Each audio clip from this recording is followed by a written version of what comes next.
the S&P 500 and the NASDAQ 100. That's what we cover here primarily on the channel. We're going to be giving you a breakdown of what's happened this week, where we are at, and ultimately where we are going. I have to ask you to do two things before we go any further: like and subscribe. Every single day I'm giving you the breakdowns of the market with the news as far as technicals and fundamentals on top of that, breaking down what's happening in our market and where we're going moving forward. As always, I'm always giving you the most transparent and unbiased viewpoint as possible. Now, again, last video was all about me just being wrong. That's just a testament to me trying to be as transparent and, again, unbiased as possible. If you are not following on Twitter, I recommend doing so. I post information, everything there all the time, 24/7. This is the best source of free information from the channel. And if you are interested in getting involved in learning how to trade in the process beyond that, the Discord link is down below. Let's get to it. So let's talk about some technicals first. So we talked a little bit about this yesterday or Friday, and we discussed we made new lows. And again, if we look at this trend on the 4 hour, you can still see we were pushing down, and then we ultimately lower low, continued, and then we kind of double bottomed here. But we did make, again, a lower low. Now from there, obviously we got an influx of buying. Now, what I want to talk about there specifically is we have not had buying volume, and it seems like some time. That's the biggest thing here, is that we have not had real buying volume in some time. And the best way to give you a visual of that, go into Yahoo Finance. Really simple, very easy way to look at this. And I always try to give people an easy way to do some of the things that I'm looking at. Now, when we look at volume, and again, someone was actually mentioning on the last video that we didn't get the volume, but we did. So you can see that our 30-day average volume specifically on SPY was around 79 million. It probably still is about there. Maybe we got a little bit of bump up from Friday. But we had a lot of below average movement, right? And a lot of that movement with the increased volume was towards the downside here. We were making lower lows over the past, 5 days. And then today, or going into Friday, we had that nice little influx, particularly coming from that bottom. Now, those are key areas we need to be focused on and what's happened there. So this is a good sign if you are looking to be a bull. Now, the bad side here is where you're at. Now, if we look here, you come right into one of our supply levels, right? And if we look at these, and I primarily look at the 2 hour is my shortest. I'll usually go on supply. 4 hour, 1 day, 1 week, 1 month, right? Now, very rarely do we have a 1 month supply or demand, right? Those are very rare to see. The 1 days, those are kind of the bread and butter. Those are the make or break ones. 4 hour, really good too for swing trades. We have to use those right now because how we've been range trading in this movement over the past month or so. And then, 2 hours if we're going to really try to push our luck to find those. So these are 4 hour supply zones right now. And I want to emphasize that I just didn't have this one marked out so you guys can see. And we're going to actually just bring this down right here so you can see. It was from the top of this range, 1, 2, 3 candles here in that range, justifying this to be a supply. And then boom, we got rejected once. We have once, twice, 3 times now. So does this mean that we're going to drop? And I posted this on Twitter, and I think people may have had some questions. Ultimately, coming from Friday's video, I was a little bit overly optimistic about the downside. Let me go into exactly why. Now, if we go into some of these reports, we can look at what happened specifically. We have unemployment dropping while demand is dropping. Let me break that down a little simpler for you. So demand globally is going down, or specifically, it is globally going down, but specifically here in the United States. And while that demand is going down, theoretically, you would expect unemployment to be going up. Why? Because people are going to be spending less money if they don't have jobs, right? But if you're making the same amount of money, you're actually increasing in how much you're making, because we can look, revealed wages grew another 0.3% on a slowdown from November's revised rate of 0.4%. So yes, they're making, their growth is slowing, but they're still making more. They're still getting raises. We have to understand that. So the logic here isn't making sense for me from a fundamental standpoint. Now, from a technical standpoint, what do we look at? We look at volume, we look at supply and demand. The volume says we have a little bit of buyers showing up. It's not breakout, it's nothing major, but we have a little bit. On top of that, we broke through some pretty decent levels. We've been holding below this basically 11,060 range, which if you go back and really look, what is 11,060? We can go back and really identify where that level is, what happened there, and where does that come from. It's a key level going very, very far back. You can come all the way back, I believe, to around right here. Sorry, right It just edits automatically. And it's actually going to be your low back here from June 13th. And for some reason, TrendSpider is like one of the only levels they have messed up. I guess it was an open or something. But yeah, it's the only level they have messed up. And it's around like 1150 on here, but it should be a little bit higher. Anyways, that's that level. It's going all the way back here to June.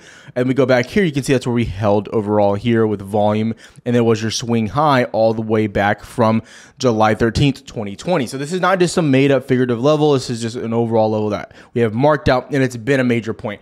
So we did get some volume pushing us over that to roughly 11,140 at highs, roughly 1180. So that's really big and important to see. But this is the big writing on the wall that ultimately leaves me with a question mark. So we have demand dropping, unemployment dropping. Those should be moving together, but they're moving opposite right now. They're separating, not a good thing. And the Fed is going to comment about this the next time they speak. They're going to comment about unemployment, and they're going to talk about, what do they keep saying about it? Wage growth cannot outpace inflation. No matter how much Biden, no matter how much the government, no matter how much people want to ram this down our throat that this is what's possible, it's not possible. It's never happened before, and I don't believe it's going to happen right now. But that being said, I have no position right now. Like I said on Friday, I had to just back away from the markets. I was wrong in my short-term thesis, and I just had to take a step back. So going back into this, what are we looking at for this week? Now, if we look at the calendar for this week, there's not that much going on, people. There really isn't. So if we get down in here, we're going to look at Monday, tomorrow. There's really nothing going on here for America. Nothing. We got a little bit of stuff. The bill auction, nothing much there. Tuesday, nothing much. Nothing really happening here. Short-term energy outlook. If you're into energy, you can trade that, but you're not going to really move the market based on that, okay? Next up, we have crude oil. Again, not going to really move the entire market. Nothing really big right there, right? Then we go to Thursday. This is where things spice up. This is where it gets interesting. We get our CPI. That is going to be the mover on the market.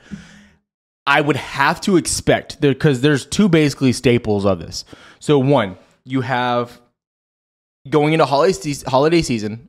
This is a really tricky territory to even talk about, because you go to holiday season and they say, oh, look, we had all-time credit levels spending, right? With breaking levels on Amazon. But then on the other side, you have companies like Apple and Amazon and, all these major tech companies that usually thrive during holiday season announcing that Q4 earnings will in fact be worse, or they have revised them down comparative to Q3, which doesn't make that much sense. Either that's like a strategic move so they can beat, or, whatever. Now, what do we do know from that though? Apple probably isn't lying, because why? They've asked and they've stopped manufacturing a large number of their iPhones, their AirPods, and I believe their MacBooks. They've really lowered down the output on those. And that was breaking news. That's why Apple started dropping. If you don't remember, we can look at the chart here. Apple ended up dropping basically from, on that news, 131 all the way down to like 123. Just want to highlight this. So like an $8, huge move on Apple, right? So going from that also, we think about Amazon. Where's Amazon at? How's it performing? Not probably the weakest stock on the market. To be honest, Amazon past few months, after it broke below 100, I mean, there's been no real path to redemption here. Now, I'm going to tell you right now, I do love Amazon as a stock long-term. Love it. But yeah, right now it doesn't look great. But you're at a key level. We came down to our key level roughly to like 81.5 and you bounced. So that's good news. You're at 86 now. But going from that, this leads me to the question mark for CPI, because we have demand dropping on one end, all the data there, and it could be lagging, could be going all the way back to like October, November, maybe, potentially, right? And then on the other side, we have this incredible credit spending. So you can see how it says, okay, well, what's not lining up? The money spent is record-breaking. The demand is in the trenches. Are they following data when it comes to why they're lowering outputs? But then it comes back to the point of, okay, are they expecting, consumers to get hit? It can't necessarily be that if all the data is already dropped. You know what I mean? Because that's already came out. So that's the big red flag. And if I lost you, you can ask down in the comments. I'll try to answer your question as quick as possible. So CPI, my big thing here. I have to assume CPI drops. I would have to. I would assume this number starts to go down a little bit, even more. Now, this is kind of bonkers. I'm not gonna lie to you. I don't know if you're gonna go from 7.1% to 6.5%. If you've looked over the past drops that we've had, we've basically since October gone from 8.2, 7.7, so that's a 5.5% drop, then another 0.6% drop, and they're basically pricing in another 0.6% drop. Possible, totally possible. We were on the right side of this trade last time. but it's looking more and more like I just don't want to trade this. However, going into this week with some price action and trading in the short term, I would have to anticipate, one, that CPI would come out beneficial to the downside. Now, I don't know if it's going to drop that tremendously based on employment data. That's the big question mark for me. However, I would still expect the bulls, based on how we've moved on Friday, to try to continue. That being said, you have to understand what I'm about to say here. That being said, you need to be watching out for this supply level on Incube. This is a major level. This is held since December 26th. If you go back even further, you can see where this level comes from. It comes all the way back from here. You go all the way back into November 7th. It was your swing lows here also. It was a very big inflection point. So you need to understand this is not just a small level. It is important. So what I'd be doing here, what I'd be watching for, if you come out Monday morning, and I have to assume if bulls are going to take control, they're going to just start out strong. So chances are you're not going to just be able to jump into the market and just ride it up. And I never look to just play a straight candle to the upside, right? I always try to find a pullback, try to find a retest. That's my bread and butter there. So when we look at this, you want to see a clear invalidation of the supply. So a break above and a retest. And then I'd be looking to play this towards 11.35, possibly 11.4 if you can get that break. So what does that mean? You have got to get above this level, a break above, and a retest. And I'm going to give you a quick example of what I mean. I'm going to show you based on 11,000. And I use this as a reference from Friday because of one of the mistakes I made with how I could have easily printed on this trading. Again, everyone knows how I trade. It's all based on reaction-based trading, right? So what happens here?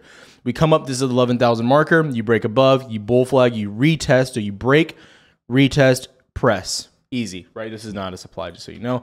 That's just a major level, though, 1160. But you just break right through and go. And the volume continues. So that was just my move of just being like, look, I'm just, honestly, as I was looking at it, I was just biased. I was favoring the downside based on fundamentals, and maybe I was using a little bit too much logic in the short term.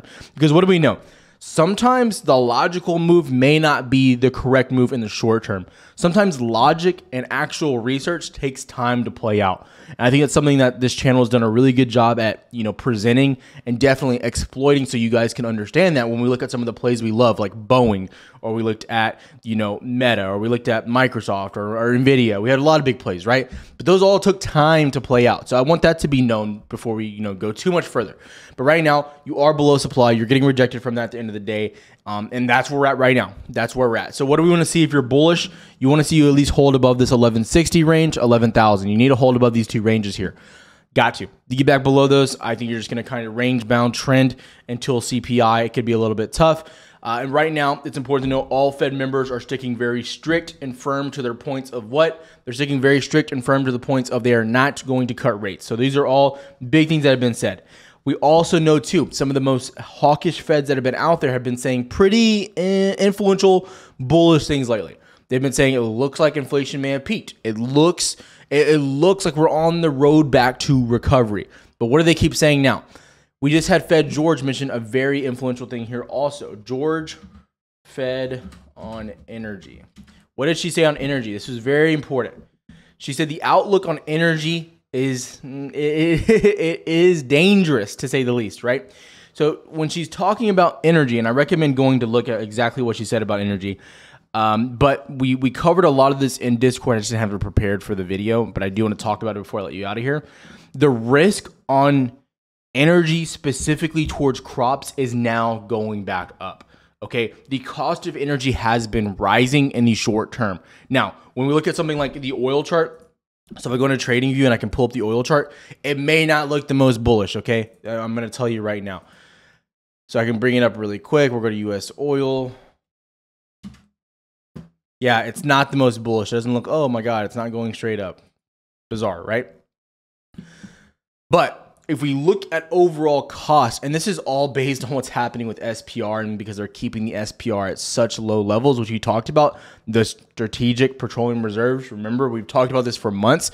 They're just not bringing it back up. They're not filling it back up because they can't, because the prices are too high. And this is a major, major concern right now. And what do we see going on in China? What is China doing? China raises the price of...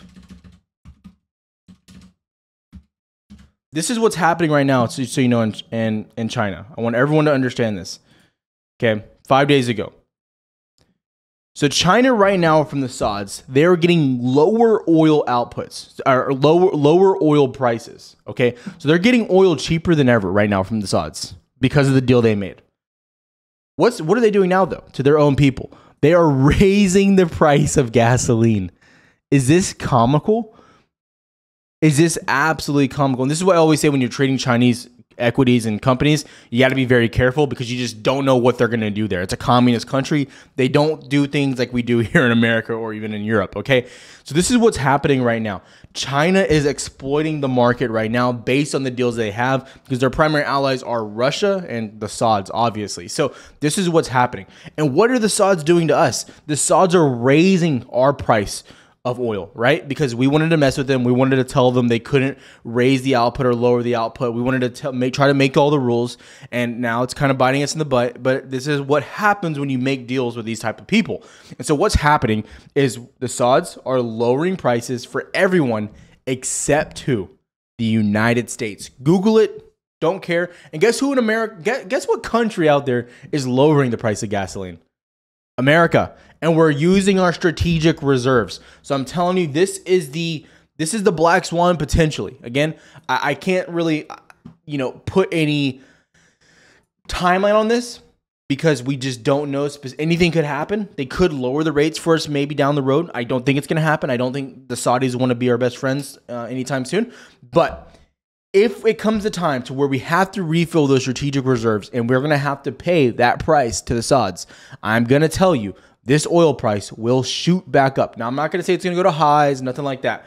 But what am I saying? What are investors doing? Look at Exxon, still damn near at all-time highs. Look at Oxy, still at those highs. You kind of got a little bit below that trend line we mentioned a few days ago, but you're bouncing right now, right? These companies are still thriving, okay? There's a reason. Oxy's down a little bit, but it's not down that much. CVX, still performing great. But how about your favorite equities? Apple, Trenches, Target, Trenches, Meta, Trenches had a pretty good week though, I'm not gonna lie. Amazon, Trenches, Tesla, Netflix is coming back, but it's still in the trenches, right? So we just need to identify what's really going on here. And there's not a lot of cause for fundamental bull theories out there in the short term. I'm gonna tell you that. However, short term, we got all eyes on CPI. I don't change anything of what I just said. If you can break and invalidate the supply, I'll be looking for an 11.4 test pretty quick. This is a very illiquid area. You would probably test it really quick if you can break above basically 11.19. That's what I'd be looking for. Anything further than that, not too deep to go into. ES, giving you a visual there. It's virtually the same chart. You can see here also, you're coming right back into the supply as well, as you can see right there. Actually, let me get rid of that. Go to this one. You can see coming right into it as well. You've been rejected multiple times. You're coming right into it. You break above basically 39.35. You have room, in my opinion, up to around 4,000, 39.90 in a hurry. That's where I'd be looking. A lot of illiquidity down there as well. And that's how we're moving right now. If you have questions, comment down below. I'll see you guys tomorrow. Have a good one.